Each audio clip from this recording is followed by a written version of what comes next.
محب وطن کمانڈوز کی ایک سنسنی خیز داستان جو دفاعی وطن کے ساتھ ساتھ وادی کشمیر کو بھارتی درندگی سے بچانے کے لیے پچھلی 7 دہائیوں سے مسلسل دشمن کے سینے پر مونگ دل رہے ہیں۔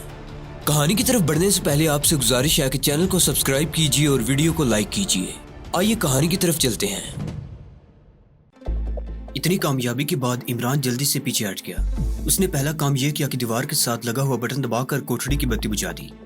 اب اس نے پوری تندہی سے اپنا کام شروع کر دیا۔ تھوڑی دیر بعد وہ دروازے کے پاس جا کر کان دروازے کے ساتھ لگا کر دیکھ لیتا تھا کہ باہر کوئی آواز تو نہیں آ رہی۔ باہر خاموشی چھائی ہوئی تھی۔ عمران طاقتور اور مضبوط ڈیل ڈول کا جوان تھا۔ وہ تھک ضرور گیا تھا مگر اس نے ہمت نہیں ہاری تھی۔ یہ اس کی زندگی اور موت کا سوال بھی تھا۔ قدرتی بات ہے کہ آدمی کو سامنے موت نظر آ رہی ہو تو ایک بار اس کے اندر زبردست طاقت بیدار ہو جاتی ہے۔ 1 گھنٹے کی کوشش کے بعد عمران کھڑکی کی 4 سلاخیں اکھاڑنے میں کامیاب ہو گیا۔ اس نے کندھوں تک اپنا جسم کھڑکی سے باہر کر کے اندازہ لگا لیا کہ وہ اب کھڑکی میں سے گزر سکتا ہے۔ اب سوال یہ تھا کہ کھڑکی کے نیچے کیا ہے۔ کھڑکی کے نیچے جو کچھ بھی ہو اسے ہر حالت میں باہر کود جانا تھا۔ اس نے سر باہر نکال کر اندھیرے میں بڑے غور سے دیکھنے کی کوشش کی۔ اسے محسوس ہوا کہ جھاڑیاں ہی جھاڑیاں ہیں جو ڈھلان پر نیچے چلی گئی ہیں۔ 4 سلاخوں کے اکھڑ جانے سے کھڑکی میں کافی جگہ پیدا ہو گئی تھی۔ اب وہ 1 سیکنڈ بھی ضائع نہیں کرنا چاہتا تھا۔ اس نے کمبل کو اپنے گرد اچھی طرح سے لپیٹا اور کھڑکی کے پاس آ کر پہلے اپنی ٹانگیں باہر نکالیں۔ اس کے بعد انتہائی احتیاط سے کام لیتے ہوئے اس نے کھڑکی کی چوکھٹ کو مضبوطی سے پکڑ کر اپنے آپ کو اوندا کر لیا۔ وہ منہ سامنے کی رخ کر کے نیچے نہیں کودنا چاہتا تھا۔ اس طرح کودنے سے وہ زخمی ہو سکتا تھا۔ وہ اس طرح کودنا چاہتا تھا کہ اس کا چہرہ کھڑکی کی جانب ہو۔ یہ کام بڑا مشکل تھا لیکن اس نے بڑی مہارت سے کام لیتے ہوئے کھڑکی میں اپنے آپ کو گھما کر اپنا چہرہ کھڑکی کی طرف کر لیا۔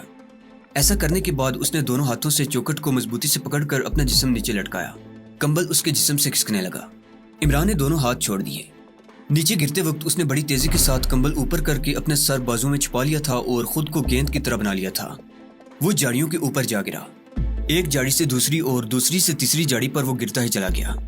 یہاں زمین کی ڈھلان تھی جس کی وجہ سے وہ سیدھا زمین پر گرنے سے بچ گیا۔ وہ گیند کی طرح لڑکتا ہوا ایک جگہ رک گیا۔ کمبل نے بھی اسے بچا لیا تھا۔ وہ فوراً اٹھا کمبل اتار کر پرے پھینکا اور اندھیرے میں آنکھیں پھاڑ پھاڑ کر دیکھنے لگا کہ وہ کس جگہ پر ہے۔ وہاں جھاڑ جھنکاڑ اور گھاس کے سوا اور کچھ نہیں تھا۔ اندھیرے میں اس نے ایک طرف دوڑنا شروع کر دیا۔ وہ قید خانے کی 4 دیواری سے جتنی دور ہو سکے نکل جانا چاہتا تھا۔ جھاڑیوں سے ٹکراتا، گھاس کو رونتا، اندھیرے میں سامنے آنے والے درختوں سے اپنے آپ کو بچاتا بس بھاگتا چلا جا رہا تھا، یہاں تک کہ وہ ایک چھوٹی سی سڑک پر نکل آیا۔ اس کا سانس پھول گیا تھا مگر دم لینے کے لیے تھوڑی دیر کے لیے بھی رکنا خطرناک ثابت ہو سکتا تھا۔ سڑک کی دوسری جانب کافی دور اسے شہر کی روشنیاں دکھائی دے رہی تھی۔ وہ شہر کی طرف نہیں جانا چاہتا تھا۔ اس نے دوسری طرف دوڑنا شروع کر دیا۔ آگے ایک نالا سا آ گیا، اس پر پل بنا ہوا تھا۔ وہ پل پار کر گیا۔ ایک کتا کسی طرف سے نکل کر اس کے پیچھے کچھ دور بھاگا، پھر ایک جگہ رک کر زور زور سے بھونکتا رہا۔ عمران بدستور دوڑتا رہا۔ چھوٹی کچی سڑک کھیتوں کے درمیان آ گئی۔ دونوں جانب کھیتوں میں فصل کھڑی تھی۔ وہ بری طرح کانپ رہا تھا۔ 15-20 سیکنڈ کے لیے وہ رک گیا۔ اس نے پیچھے مڑ کر دیکھا۔ جس فوجی بارک کے قید خانے سے وہ نکل کر فرار ہوا تھا وہ اسے نظر نہیں آ رہا تھا۔ اس طرف کوئی روشنی بھی نہیں تھی۔ اتنا اسے اندازہ تھا کہ وہ کافی دور نکل آیا ہے۔ صبح سے پہلے اس کے فرار کا کسی کو علم ہونے کا بھی امکان نہیں تھا، لیکن اس کے فرار کا علم ہوتے ہی پولیس اور فوج نے سارے شہر کو گھیرے میں لے کر تمام راستوں کی ناکہ بندی کر کے اس کی تلاش شروع کر دینی تھی۔ اس نے دوبارہ بھاگنا شروع کر دیا۔ کھیتوں کا سلسلہ دور تک پھیلا ہوا تھا۔ وہ دوڑنے کی بجائے اب تیز تیز چلنے لگا۔ دوڑنے کی بھی ایک حد ہوتی ہے، تیز چلنے سے اسے کچھ سکون ملا۔ کھیتوں کی اونچی فصل سے باہر آیا تو یہ دیکھ کر اسے تشویش ہوئی کہ جس طرف وہ جا رہا تھا اس طرف بھی دور جلملاتی روشنیوں کی قطار مغرب سے مشرق تک چلی گئی تھی۔ اس کا مطلب تھا کہ آگے بھی بھوپال شہر کی آبادی تھی۔ وہ جنگل میں کسی طرف نکل جانا چاہتا تھا۔ وہ اچھی طرح جانتا تھا کہ بھوپال شہر کے ارد گرد گھنے جنگلات ہیں، لیکن وہ ابھی تک شہر کی حدود کے اندر ہی تھا۔ اس کے سامنے اور کوئی راستہ نہیں تھا۔ یہ سوچ کر کہ وہ ان روشنیوں کے درمیان سے گزر کر جنگل کا کوئی راستہ تلاش کرے گا، وہ روشنیوں کی طرف چلنے لگا۔ اس کا جسم پسینے میں شرابور ہو گیا تھا۔ اس نے اپنی صدری کے بٹن کھول رکھے تھے۔ تیز چلنے سے اسے ٹھنڈی ہوا ضرور لگ رہی تھی۔ آبادی کی روشنیاں قریب ہوتی جا رہی تھی۔ اس نے دیکھا کہ ایک جگہ روشنیاں ایک دوسرے سے کافی فاصلے پر تھی۔ وہ ان کے درمیان جو خالی اور تاریک جگہ تھی وہاں سے آگے نکلنا چاہتا تھا کہ شاید آگے کوئی جنگل شروع ہو جائے۔ وہ ایک میدان میں سے گزر رہا تھا۔ ایک جگہ اسے 2 خالی ٹرک کھڑے نظر آئے۔ وہ ان سے ہٹ کر نکل گیا۔ روشنیوں کے درمیان جو خالی جگہ تھی وہاں ایک گراؤنڈ تھی۔ گراؤنڈ کی دونوں جانب جدید وضع کی چند ایک بلند عمارتیں تھیں جن میں کہیں کہیں روشنی ہو رہی تھی۔ عمران گراؤنڈ میں داخل ہو گیا۔ وہ گراؤنڈ کی دوسری طرف نکل گیا۔ دوسری طرف کسی کالونی کی آبادی شروع ہو گئی۔ وہاں ایک دکانیں کھلی تھی. وہاں انڈیا کے فلمی گانوں کی ریکارڈنگ ہو رہی تھی. شاید یہ کوئی ریستوران تھا. عمران ان سے بچتا ہوا آگے نکل گیا. آگے ایک بستی آ گئی جو کافی بڑی تھی. اس کے مکان ٹیلے کی ڈھلان تک پھیلتے چلے گئے تھے جہاں روشنیاں جلملا رہی تھی. عمران ایک طرف کھڑے ہو کر سوچنے لگا کہ اسے کیا کرنا چاہیے, کس طرف جانا چاہیے. وہ ان روشنیوں میں سے آبادی میں سے نکل جانا چاہتا تھا, لیکن بھوپال کی ان مضافاتی بستیوں اور کالونیوں نے اسے چاروں طرف سے گھیر رکھا تھا. یہ اسے اندازہ تھا کہ مغرب کس طرف ہے اور جنوب کس طرف ہے. بمبئی جو اس کی منزل تھی مغرب کی طرف تھی. عمران کے لیے وہاں رکنا کسی بھی طرح ٹھیک نہیں تھا. اس نے مغرب کی جانب جس طرف بمبئی شہر تھا چلنا شروع کر دیا. مضافاتی آبادیوں کے مکان قریب ہوتے جا رہے تھے. وہ ایک طرف کو ہٹ کر چلنے لگا. وہ ان مکانوں کے پہلو سے ہو کر نکل جانا چاہتا تھا. اس کے سامنے ایک سڑک تھی جس کی دونوں جانب فاصلے پر کھمبوں پر روشنی ہو رہی تھی. وہ ان کھمبوں کے درمیان میں سے گزر کر سڑک کی دوسری جانب چلا گیا. سڑک کے آگے دور تک اندھیرے کا خلا تھا. عمران نے اس طرف رخ کر لیا. کچھ دور چلنے کے بعد دونوں جانب سے درخت قریب آنے لگے. عمران نے پیچھے مڑ کر دیکھا. بھوپال کی مضافاتی کالونی کی روشنیاں اس سے دور ہوتی جا رہی تھی. وہ یہی چاہتا تھا. وہ کہیں رکے بغیر چلتا گیا. جھاڑیاں اور درخت گھنے ہونا شروع ہو گئے. وہ سمجھ گیا کہ جنگل شروع ہو گیا ہے. پیچھے پولیس کا ڈر تھا, اب آگے جنگلی درندوں کا خطرہ تھا. شیر وغیرہ عام طور پر رات کو ہی اپنے شکار کی تلاش میں نکلا کرتے تھے, مگر وہ رکے بغیر جنگل کے اندر چلتا رہا. جھاڑیاں اور درختوں کی شاخیں اور درختوں سے لپٹی اور لٹکی ہوئی بیلیں بار بار اس کا راستہ روک رہی تھی. ذرا آگے آ کر اسے پانی کے چلنے کی آواز آئی. اس کو پیاس لگ رہی تھی. وہ پانی کی آواز کے رخ پر چلنے لگا. یہ ایک چھوٹا سا نالا تھا. پیچھے کی طرف سے پانی آ کر پتھروں سے ٹکراتا ہوا آگے کو بہ رہا تھا. عمران نے بیٹھ کر منہ ہاتھ پاؤں دھوئے, پانی پیا, ذرا سا تازہ دم ہوا اور نالا پار کر کے چلنے لگا. وہ چند قدم چلا ہوگا کہ آگے درختوں کے درمیان سے اسے دور کچھ روشنیاں جلملاتی نظر آئیں. شاید جنگل کے اس چھوٹے سے ٹکڑے کے پاس کسی نئی کالونی کی آبادی شروع ہو گئی تھی. بھوپال بہت بڑا صنعتی شہر بن گیا ہوا تھا اور اس کی آبادی دور دور تک پھیلی ہوئی تھی. یہ روشنیاں عمران کے لیے خطرے کی علامت تھی. عمران اس آبادی سے بھی آگے نکل جانے کے خیال سے روشنیوں کی طرف چل پڑا. جنگل ختم ہونے کے بعد ایک چھوٹا سا میدان تھا. اس کے بعد ایک پکی سڑک آ گئی. اس سڑک پر بجلی کے کھمبے نہیں تھے, اندھیرا تھا. اس نے سڑک کے کنارے کھڑے ہو کر روشنیوں کا جائزہ لیا. یہ عمارتوں کی روشنیاں تھیں اور مغرب سے مشرق تک نصف دائرے کی شکل میں پھیلی ہوئی تھی. ایک طرح سے ان روشنیوں نے عمران کو اپنے گھیرے میں لے رکھا تھا. روشنیوں کی طرف جانے کی بجائے عمران نے سڑک پر چلنا شروع کر دیا. اس کا رخ مغرب کی جانب یعنی بمبئی کی طرف تھا. اسے بھوپال سے بمبئی جانے والی ریلوے لائن کی تلاش تھی تاکہ اس کی سمت بھی صحیح ہو جائے اور وہ شہر سے دور کسی جنگل میں نکل جائے. سڑک پر کوئی روشنی نہیں تھی. عمران سڑک کے کنارے تیز تیز قدم اٹھاتا چلا جا رہا تھا. آبادی کی روشنیاں اس کی بائیں جانب پیچھے کی طرف جا رہی تھی. جب وہ آبادی کی آخری روشنی کے قریب پہنچا تو اسے پولیس کی گاڑی کے سائرن کی آواز سنائی دی. اس نے رک کر پیچھے دیکھا. سڑک پر کسی گاڑی کی روشنی دکھائی نہ دی. پولیس کی گاڑی کے سائرن کی آواز آبادی کی جانب سے آ رہی تھی. اس کا مطلب تھا کہ پولیس کو اس کے فرار کا پتہ چل گیا تھا اور وہ اس کی تلاش میں نکل آئی تھی. بڑی خطرناک صورتحال پیدا ہو گئی تھی. سائرن کی آواز قریب آتی جا رہی تھی. ایسے لگتا تھا کہ تھوڑی دیر بعد پولیس کی گاڑی اسی سڑک پر آنے والی تھی جس سڑک پر وہ چلا جا رہا تھا. عمران فوراً سڑک سے ہٹ کر کھیتوں میں دوڑ پڑا. کھیت ختم ہو گئے. بنجر زمین شروع ہو گئی. پولیس کے سائرن کی آواز زیادہ قریب سے سنائی دینے لگی تھی. پولیس کی گاڑی شاید سڑک پر آ گئی تھی. عمران کو محسوس ہوا کہ پولیس اس کے سر پر پہنچ گئی ہے. وہ اور تیز بھاگنے لگا. سائرن کی آواز مسلسل اس کا پیچھا کر رہی تھی, جیسے پولیس نے اسے دیکھ لیا تھا اور اب اس کو پکڑنے کے لیے اس کی طرف تیزی سے بڑی چلی آ رہی تھی. وہ بنجر میدان عبور کر گیا. اب سائرن کی آواز کے ساتھ پولیس کے سپاہیوں کی اونچی آواز میں بولنے کی آوازیں بھی آنے لگی تھی. وہ سمجھ گیا کہ اب اس کا بچنا مشکل ہے. رات کے اندھیرے میں اندھا دھند بھاگتے ہوئے اسے ایک عمارت کا حوالہ سے دکھائی دیا جو تاریکی میں ڈوبی ہوئی تھی. گھبراہٹ میں بغیر سوچے سمجھے وہ اس عمارت میں گھس گیا. اس کا دروازہ کھلا تھا. جیسے ہی وہ عمارت کی تاریک ڈیوڑی میں آیا اسے ایک عورت کی آواز سنائی دی.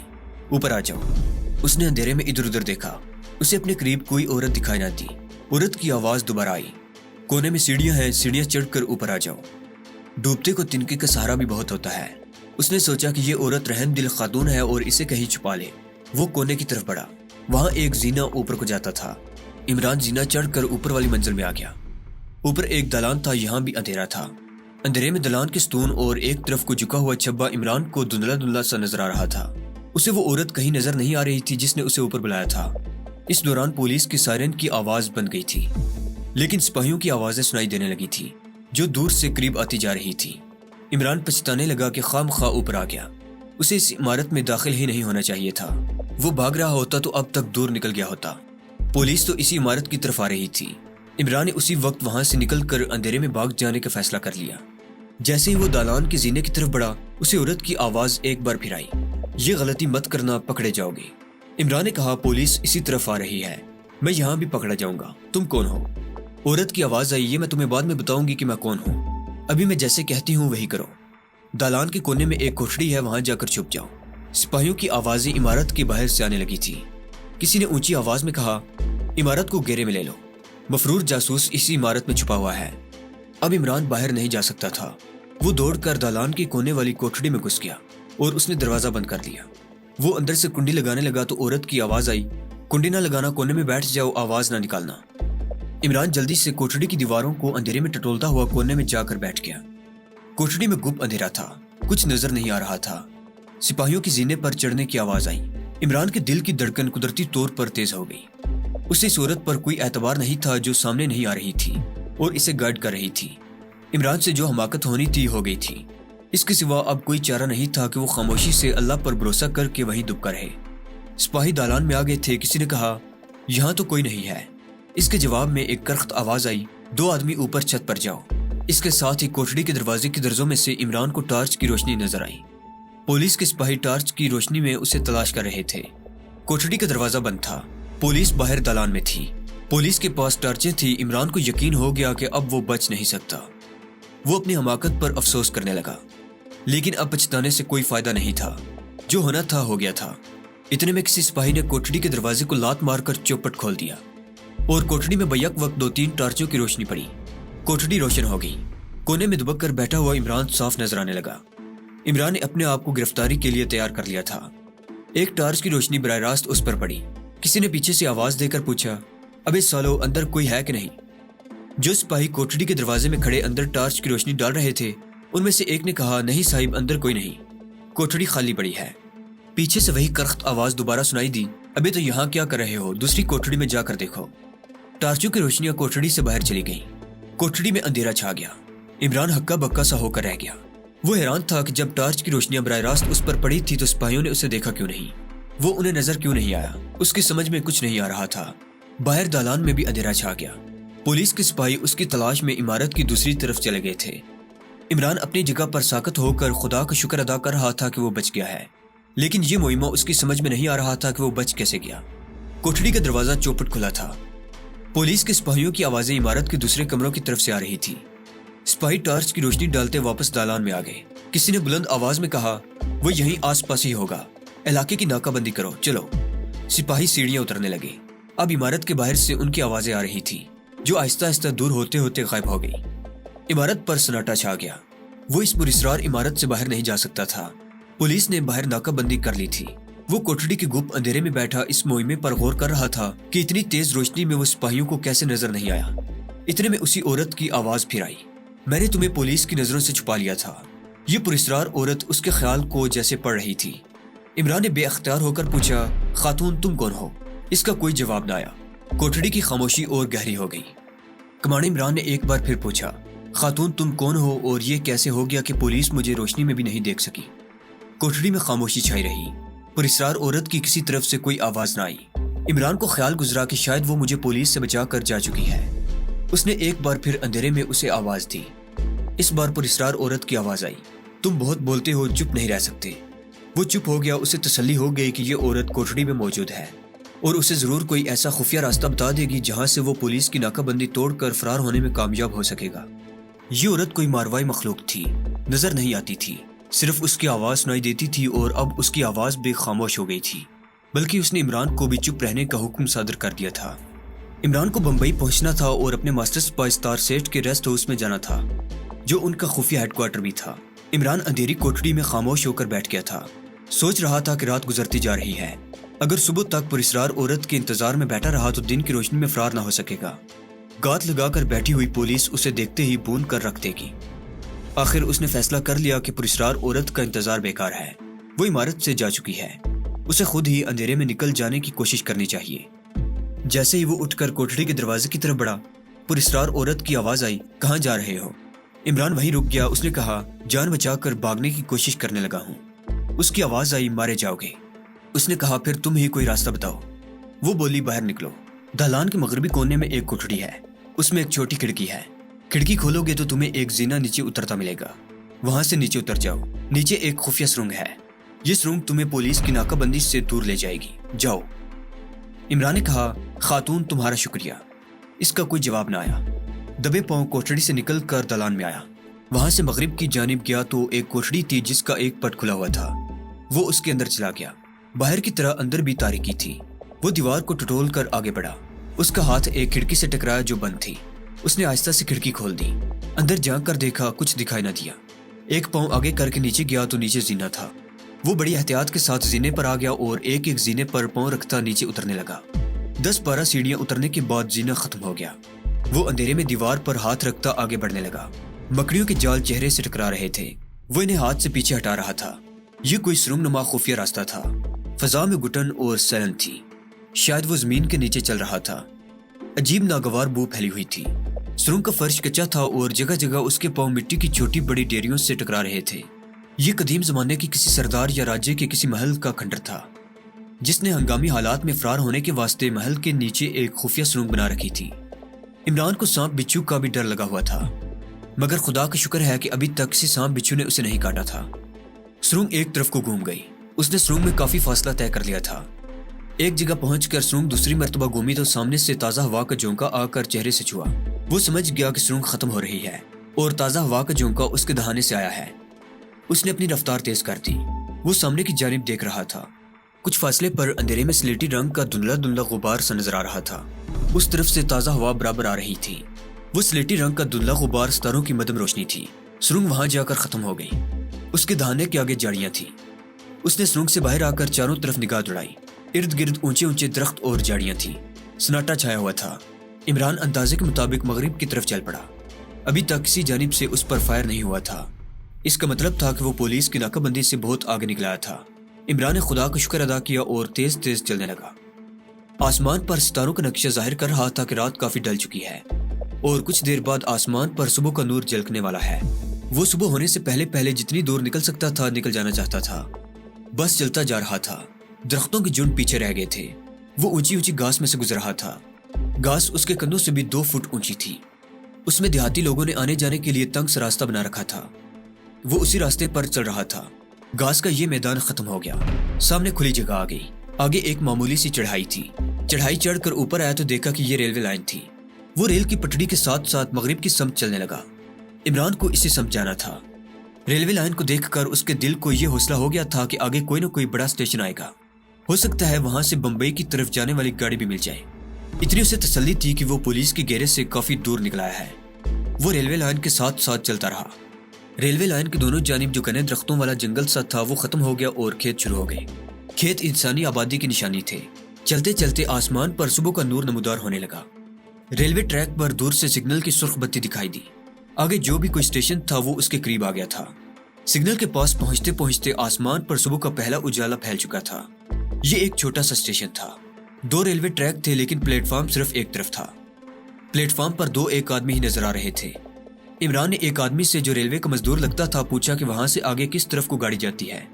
اس نے کہا آگے ہوشنگ آباد، ناسک اور بمبئی کو گاڑیاں جاتی ہیں. تمہیں کہاں جانا ہے؟